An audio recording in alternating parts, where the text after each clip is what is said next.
We have here the Two of Fire energy. It looks like someone here feels confident or parang medyo arrogante. Actually, parang hindi confident eh. Parang medyo gawin nating negatibo, no, ng bahagya. Okay? Arrogante. You. So, pwedeng meron ditong paparating na arrogante or there's something here arrogant like may yabang sa kanyang energy, no? At saka medyo, tawag nito, malakas yung datingan niya. Medyo mataas rin siguro yung tingin niya sa sarili niya. Let's see.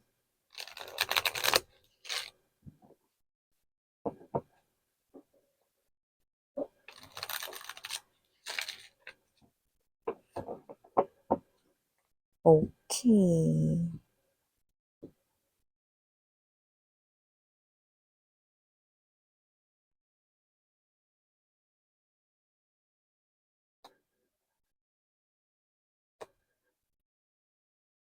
Hmm.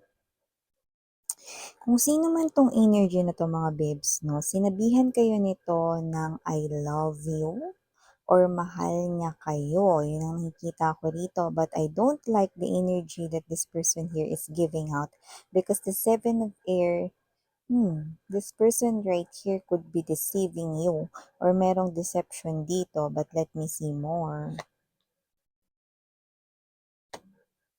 Okay. King of Water, Three of Air, Seven of Swords energy. Yeah, may effort siya, no? Pero, the next thing that I'm gonna tell you guys, no, this is quite here shocking, no? But in this reading, no, hindi ganun ka-shock for me. Five of Fire energy right at the center or heart of this reading. And Six of Earth, King of Water, Seven of Swords. Oh,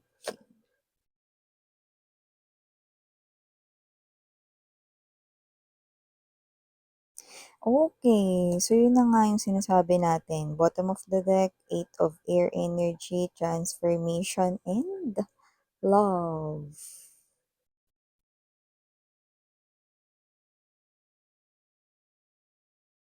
Hi and hello there collective, my name is Yan. Welcome newbies, new subscribers. Thank you po dahil nandito kayo at sa ating mga returning tambayers. Thank you sa inyo walang sawang pagtambay and yes, wala po tayong gender dito mga mahal. Kaya naman babae, lalaki, LGBT, lahat welcome. Pwede rin pong iswitch at magkapalit-palit dito yung mga roles dahil possible talaga yung mangyari mga sweethearts. Bakit? Kasi general reading po ito. And at the end of the day, lahat po kayo ay may free will. Ibig sabihin, it's up to you kung gusto ninyong i-claim yung mga mensahe, kung nagre-resonate for you guys at gusto ninyong gawing guidance, go ahead. You can do that. No? Pero yung iba, if hindi nyo gustong i-claim yung mga ibang mensahe, then malaya rin kayong gawin iyon. No? By the way, meron pa po tayong isa pang channel. Ang link niyan ay nandyan sa ating description box. No? I-click lamang yan kung gusto niyo na bumisita doon sa ating other channel. No? At pwede rin kayo mag-subscribe at mag-hit ng notification bell para updated din kayo no? kapag uploaded na ang ating video readings, no? So, yeah, mga babes na timeless din po ito, kaya naman ito ay nangyari na to some of you. Sa iba naman ay nangyayari na ngayon at sa iba naman ay mangyayari pa lang. Pero sa nakikita ko rito, no, with the Eight of Fire energy, whether this person here is already connecting to you, for a lot of you, yes, no? Yung iba, kumukonect na kayo rito sa kanya ngayon, pero yung iba ay posibleng parating pa lang siya, no? But I don't like this person's energy. Eight of Fire energy. Ace of Water, you know. So, nakikita ko rito that this person right here, no, kung wala pa yan sa buhay nyo, nakita ko rito na yan yung sunod na tao na makaka-flirt ninyo. Yan yung sunod na tao na magiging casual fling, no, and for some reason, I'm picking up summer season. So, posibleng summer fling pa nga ito, no, para sa iba, sa inyo. No? Pero yung iba nandiyan na siya, at nakita ko rito, no, na sa short period of time, this person right here, sinabihan na kayo ng something to do with love. Like, I love you, 'no? Alam niyo yung kanta na napi-pick up ko yung kanta 'no, by saying something stupid like I love you, you know? Something stupid, something stupid like I love you 'no, sa lahat ng mga love song sa mundo, bakit yun ang na-pick up mo, Miss Yan? Eh, kasi kung sino man 'to 'no, hindi ako kumbinsido with the Seven of Air energy 'no, itong person na 'to, see? Even the angel guides of yours 'no, yun din yung napiling song 'no, para mai-pick up natin dito through our intuition, okay? And also, nakikita ko rin dito na kung sino man ito 'no, with the King of Water, alam mo kasi ang King of Water mga babes 'no, meron akong isang tarot deck 'no, kung saan, Everyday Witch Tarot 'yun, okay. Yung King of Water doon 'no, is merong mermaid sa likuran niya. So, ibig sabihin nun 'no, kahit merong mga ibang tao na nagpapapansin 'no, sa King of Water energy, hindi niya pinapansin. Kasi ang King of Water energy is someone living. Okay, that's the King of Cups. Someone living in his or her own island at very compact, very intact yung pagtangi niya sa isang person, no? Yung pag-adore niya, yung kanyang love for a person. But here, okay, the cards 'no, ay nire-reveal dito 'no, kasama ng King of Water 'no, hindi po siya gano'n. Because with the Six of Earth energy and there's this third party right here 'no, with the Three of Swords, okay, that's the Three of Air and that's the Seven of Air energy. Mabilis pong makuha yung kanyang atensyon 'no. So, kaya naman kung sino man 'tong energy na 'to 'no, hindi ako convincing. Hindi ako nako-convince 'no, dahil kung talagang totoong love ka niya, walang tinginan sa iba, 'di ba? Nakita ko rito ma-effort siya at mukhang natural na yun sa kanya, pero ang pangit sa kanya mga babes 'no, ay siya ito na mabilis po rito 'no, na maagaw ang atensyon niya ng iba 'no. Meaning to say, hindi po siya yung klase ng energy na hashtag seseryosohin kayo 'no. So, puwedeng sinabi niya lang na love niya kayo na just for fun, just for flirt, just for casual fling, that's for summer fling, So, maaaring iba-ibang season, iba-iba rin po yung mga niya 'no. Hindi malabo yun, 'di ba? Kung ito yung ninyo, hindi malabo yun, yun ang problema with the Five of Fire energy. That's the problem. And nakikita natin dito 'no, yeah, maganda ha.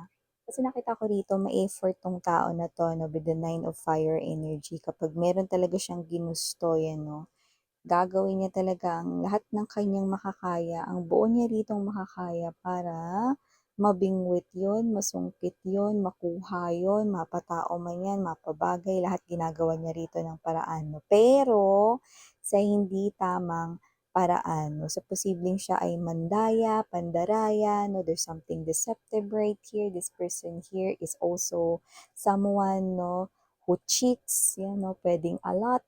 Okay? So, nakita natin dito 'no, na kung sino man possible na yeah, we heard that word, timer.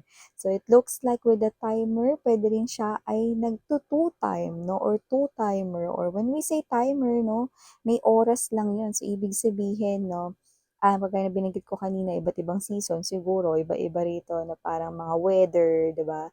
Iba-iba rin yung niya 'no, or meron lang siya ritong specific na time period na mabilis siya rito 'no, na, magsawa and then lipat na naman sa ibang koneksyon, hahanap na naman ng iba ritong 'no, 'yan yung nakikita ko rito 'no. Ang bilis lang kasi 'no, sa iba sabihin alam mo mga babes 'no, nung mga panahon namin, ang hirap kaya sabihin yung salitang mahal kita 'no, pero ngayon parang napakadali na lang na lalo na para sa mga taong gaya niya 'no. So, nakita ko dito na kung sino man 'tong energy na 'to 'no, parang wala man lang ritong kakabog-kabog 'no, yung kanyang dibdib dito nung sinabi niya rito na mahal niya kayo 'no, pero tingnan mo naman 'yan. Totoo bang love niya kayo? Kasi nakita ko rito 'no, na ito yung klase ng energy na nililingon pa rito kahit lumampas na yung gwapo tsaka yung maganda na dumaan, 'di ba? So, for me, this is something stupid, no? This is something here stupid, no? So, this is the type of stupid love. So, kung sino man tong energy na 'to, na I keep on repeating that word stupid because this person here is just fooling you and this person here just wants to have fun, and I don't like this person here to play with your heart because you are someone here who gives something that is serious. You're also looking for something that's permanent. You're not just looking for a relationship, but you're looking for commitment, sweetheart. So I don't like this person here na to ruin your paniniwala sa love. Kasi nakikita ko rito na once na kumunika sa kanya, bigla na lang tong puff, maglalaho bigla. At yung iba, naglaho na nga. So iniisip niyo na ngayon, nasa na siyang lupalop ng earth. Nasa na siyang banda ng earth, 'di ba? So, yun yung nakikita natin dito. So, this person right here is someone na posibleng mabilis lang dumating pero umalis din siya kaagad. At kung hindi pa 'to dumadating, pagdating nito bilang ka lang talaga ng konting mga araw, mga babes, 'no? Sasabihan kayo nito ng mahal niya kayo tapos bigla na lang din siyang maglalaho, mawawala, 'no? At kung sino man siya with the 5 of air energy, mga babes, 'no? Block this person here, okay? Block him or her this instant, sabi ng inyong angel guides, no? Because with the two of water right here, eight of air, transformation. By the way, the transformation right here, no, is the death energy in the classic tarot. Yun yun, no? So, meaning to say, mga babes, no, block this person here, agad-agad, no? Or wag mo na siyang isipin, no? Wag ka masyado magbigay ng atensyon sa kanya kung naaamoy mo na hindi siya nagbibitbit ng green flag, no? So, kung sino man 'to, 'no, wag mong hayaan na sirain niya rito, 'no, ang iyong kapayapaan, 'no? So, this person right here is someone na kailangan mo talaga na i-end like cut, 'no, ang iyo ritong connection with this person here, 'no? Kasi when you do that, okay, you are allowing this two of water or the two of cups energy to enter your life, you know? So do not block with the five of air energy, two of water. Do not block right here love because love is about to manifest here in your life. And that is not just love. That is genuine love. Something that's real. Something that's true. No? So, nakikita natin dito na kung sino-sino man yung mga energy na yan na nakokonect natin dito, you are now thinking about this person right here, no? Etong tao na to, last week lang sinabihan ako nito ng love niya raw ako, I love you daw, ganyan-ganyan, no? Pero, asan siya ngayon? Wala na, hindi na nagre-reply. Yung iba naman parang padalang ng padalang yung reply, no? Daming sinasabi, no? Natulog daw siya, may ginawa daw siya, no? Eh, ito, ma-effort yan mga babes. Kapag ka may gusto yan, ginagawa niya ng paraan, no? At ini-engage niya yung sarili niya doon. Ngayon, kung talagang totoo na like niya kayo, gusto niya kayo, love niya kayo, no? Hindi yan magsasayang ng oras, no? Kahit pa kulang tulog niyan, kung talagang gusto niya kayong kausap, no? Talagang gagawin niya yun, no? Hanggang sa makatulugan niya na kayo. Ganun yung talagang taong ma-effort. Eh, ma-effort siya eh, 'di ba? Pero kasi dito nakita ko na mabilis na naagaw yung atensyon niya. Nag-shift na yung atensyon niya ngayon to someone else. At nakita ko rito, no, na posibleng meron siya ritong nakitang iba, 'di ba? So, hindi mo pwedeng sabihin na mahal mo ang isang person tapos mabilis kang lumilingon sa iba. Walang gano'n pre, 'di ba? Or walang gano'n sis, 'di ba? So, eh, even this person here cannot deceive me because nakikita ko dito 'no, na isa siya ritong hashtag certified real player, player of damdamin, player of hearts right here. Kaya naman it's a no-no na itong person na 'to na ay dapat na patuloyin ninyo sa inyong life. So, for some reason, picking up letters or initials right here might be included in his or her name or might be the first letter of his or her name, no? So, you might want to jot or remember this down, no? So we have here letter R. I'm also seeing right here letter E, and we also have here letter O, and last but not the least, we also have here letter N. Yan, no? So, pwedeng yan, yung mga nasa loob ng kanyang pangalan or initials niya yan, or baka yan favorite letter lang niya, whatever, no? So, just take only what resonates, guys, no? This person here is someone that the spirits are saying na, okay, kailangan mo na i i-end yung connection mo diyan, no? Pati yung attachment mo sa tao na yan, no? Para maka-enter dito yung real love sa inyong life na seeing you're meant for someone better. Yan, no? Someone far more better, no? More na better pa, 'di ba? We're using redundancy already, no? Pero yun, no? I'm not exaggerating this, but this is the type of love you deserve. Someone, okay, na hindi kagaya nitong tao na 'to. So yan mga basic, ito yung mga mensahe here for you guys. Again, I'm Yuriana on me. Sarang Hiyo, Love and Light. Thank you.